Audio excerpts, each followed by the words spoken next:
Madrid Norte. Sonia Crespo, Onda Cero.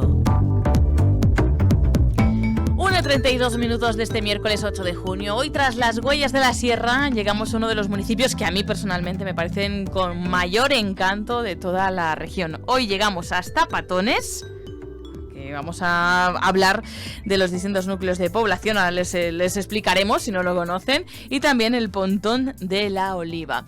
¿Quién nos lleva siempre de guía? Pues nuestro Guillermo Herrero, ya saben, responsable del proyecto de toponimia de ADESGAM. ¿Qué tal, Guillermo? ¿Cómo estás? Hola Sonia, encantado de estar aquí otra vez. Igualmente, siempre un placer y encima, pues oye, me llevas hasta Patones, pues ¿qué más podemos pedir? Explícame esto de tenemos distintos patones. Sí, no es distintos patones, sino a lo mejor pues hay gente que puede pensar como hay patones de arriba, patones de abajo, en realidad tiene todo un mismo origen, por supuesto. Y en este caso se han encontrado, como has dicho, distintos núcleos de población visigodos, es decir, es un territorio que además de los repobladores que fueron los que fundaron Patones, pues está claro que ya anteriormente ya hubo habitantes en esta zona. Y pues viene de pato, allá hablando del nombre, de la etimología, ¿de dónde viene Patones? ¿Es que había muchos patos por allí? Pues parece ser que no. Porque ay, me hubiese encantado que fuese por eso, pero no, por eso no. Podría ser, pero no. Casi hasta más sencillo. Casi todos los etimólogos coinciden en que Patón o Patones era el nombre de una persona, el nombre de un varón, probablemente de origen cantábrico, y por ejemplo tiene un origen similar. Mangirón también es por una persona que se llamaba Mangión o Mangiones, sí. Y por cierto, aunque ya hablaremos otro día de Mangirón, también hay quien dice que viene de la palabra árabe Majairón, que significa cabezota. Pero bueno, eso para otro programa lo podemos dejar. Son nombres muy antiguos, en todo caso. Son nombres muy antiguos que aparecen pues nombrados en algún monasterio medieval. Y en esta Sierra Norte, que históricamente ha sido la sierra más pobre, ganadera, más aislada, pues vinieron a repoblarlo, como hemos dicho, gentes de Cantabria, de Palencia. Y bueno, pues lo que hablamos del aislamiento ha llegado incluso hasta nuestros días, y dicen que incluso, Sonia, dicen que hasta los árabes se olvidaron de conquistar Patones y que no llegaron ni siquiera a invadir los árabes Patones, eso he leído. Por lo tanto, estamos hablando de que, como ha sido un pueblo que se ha mantenido muy aislado, conserva tradiciones muy antiguas. Uy, ¿cómo cuál? ¿Qué tipo de tradiciones? Pues, por ejemplo, una de ellas, una de las más conocidas, es la leyenda del rey de Patones. Hubo una persona que fue el rey de Patones, fíjate. Tenía la misma importancia que el rey de España, pero en Patones. No, parece ser que que llamaban rey de Patones era una especie de juez de paz. Es decir, una figura de una autoridad que era reconocida por los vecinos del pueblo. Incluso se dice que duró hasta hace no tanto, hasta hace 180, 200 años existía todavía este rey de Patones, porque, según recoge el testimonio de una persona del año 1826, dijo esta persona que conoció al último rey de Patones, que se llamaba Juan Prieto.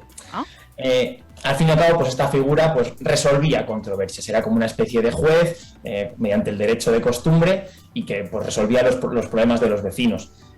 Esta autoridad pues es una tradición muy castellana, muy montañesa, y que se daba también en otros pueblos, porque al fin y al cabo toda esta zona de la Sierra Pobre de Madrid, de la Sierra Norte, Torrelaguna, Cinco Villas, Buitrago, son casi todos estos lugares pues son son repoblados por, como decimos, personas que venían de Cantabria, de lo que conocían como la montaña, que era la comarca castellana de la montaña, era Cantabria.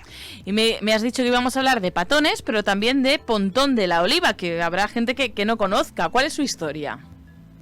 Sí, seguramente pues los patoneros conocen perfectamente tanto el Pontón de la Oliva como el Cerro de la Oliva, que es justamente la parte alta de este pontón. Fue una presa que se levantó a mediados del siglo XIX, justamente con la construcción del canal de Isabel II, y que tenía como objetivo principal el abastecer a la ciudad de Madrid, que ya en ese momento pues tenía problemas de abastecimiento de agua, pero sin embargo nunca pudo ser explotada adecuadamente, y este Pontón de la Oliva quedará marcado en la historia como uno de los grandes fallos que tuvo el hecho de intentar abastecer a Madrid de agua. se hizo durante el reinado, como decimos, de Isabel II, cuando ya la población de Madrid contaba con ni más ni menos que 200, ahora parecen muy pocos, pero 206.000 habitantes en aquel momento, pues era una población que iba en aumento y la mayoría de personas no tenían agua en sus casas. Por lo tanto, decidieron servirse de las aguas del Lozoya. ¿Y por qué les llevó a ese fallo y no a elegir, por ejemplo, otro emplazamiento como el Manzanares? Pues yo creo, Sonia, que precisamente por lo que hablamos la semana pasada, de que el Manzanares no era buena alternativa porque tenía un caudal muy bajo. Sí. Tenía además una condición en aquel momento un poco de vertedero. No era apetecible el realizar allí ni lógico el realizar ningún embalse de este estilo. Pero el Lozoya sí que era una opción. Así que ya desde el siglo XVIII empezaron a pensar en proyectos para transportar las aguas, canalizar las aguas a Madrid, y por fin en 1848 los ingenieros, voy a decir los nombres, Juan Rafo y Juan de Ribera, presentaron la memoria sobre las obras necesarias para el abastecimiento de agua a Madrid, que situaba precisamente al río Lozoya como la fuente principal para abastecerlo. ¿Por qué? Pues por su calidad y por la pureza de sus aguas. Esto, lógicamente, incluía el canal original de Isabel II de 77 kilómetros, desde esta presa, en un valle conocido como el Cerro de la Oliva, que es precisamente en Patones. Bueno, pues curioso. ¿Cómo fue su construcción? Pues la construcción precisamente del pontón de la Oliva se llevó a cabo, comenzó en 1851 y fue una obra faraónica para aquellos tiempos. Participaron, fíjate, obligadamente, 1.500 presos de las guerras carlistas, 200 obreros libres y capataces y 400 animales. Pero desde el primer momento se vio que aquella obra no tenía buena pinta. Desde el primer momento, esta presa de 72 metros de longitud y 27 de altura comenzó con problemas. Por ejemplo, el agua se salía del propio muro que habían realizado, un muro bien ancho, sí. Pues tenía salidas el agua, no se lo podían explicar. Sí. Aún así, 5 años después finalizó su construcción, y fíjate qué irónico, que una presa hecha por presos tenía fugas. Es que siempre nos pone ese detalle ahí, Guillermo Herrero. Es para pensarlo. Sí, es para pensarlo. Y una cosa, Guillermo, ¿llegó realmente a ser útil en algún momento? Pues durante el invierno este pontón de la Oliva sí que se llenaba, precisamente por las lluvias estacionales, pero el resto del año tenía pérdidas por todos los lados, como vamos a ver. Es más, en verano el nivel era tan bajo del agua que incluso no estaba por debajo del nivel del canal por el que salía el agua. El motivo por el que precisamente el agua no tuvo consistencia en ese lugar fue porque no tuvieron en cuenta que el terreno donde se estableció este pontón era un terreno de calizas, que se disolvía al momento de que entraban en contacto con el agua. Y además de que era un terreno de calizas, había numerosas galerías, numerosas covachuelas por las que el agua se escapaba del pontón. O sea, parece ser que no tuvieron en cuenta el preguntar a la gente de allí, precisamente a los patoneros, oye, ¿este es un buen lugar para realizar un embalse? Y seguramente le hubieran contestado que no, porque ellos conocían perfectamente pues que se salía el agua del pontón, que no era un buen lugar, pero bueno. ¿Y finalmente cuál fue la solución? Pues la solución no fue cortar el agua del pontón de la Oliva. Su vida fue bastante corta. Y fíjate, finalmente en 1860, cuando se dieron cuenta de que esto no tenía ningún sentido, se construyó una pequeña presa en Navarejos para tomar el agua del río, y ya paulatinamente fue abandonado el pontón de la Oliva y sustituido por el embalse del Villar, que todavía sigue existiendo, cerca de Puentes Viejas.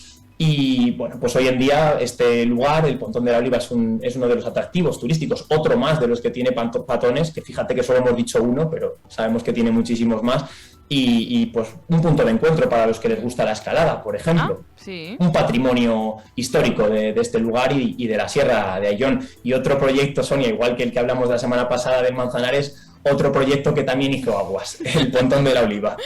Bueno, pues últimamente, donde ponemos el ojo, ponemos el fiasco. Así que a ver si buscamos algún proyecto que haya triunfado, para también hablar de éxitos en nuestra región. Pero sobre todo el éxito es semana a semana seguir caminando tras las huellas de la sierra con Guillermo Herrero, que es un placer, como siempre, descubrir la historia, la toponimia, las curiosidades de nuestro entorno. Guillermo Herrero, muchísimas gracias una semana más. Encantado, Sonia. Hasta la semana que viene. Hasta el próximo miércoles. Adiós. Adiós.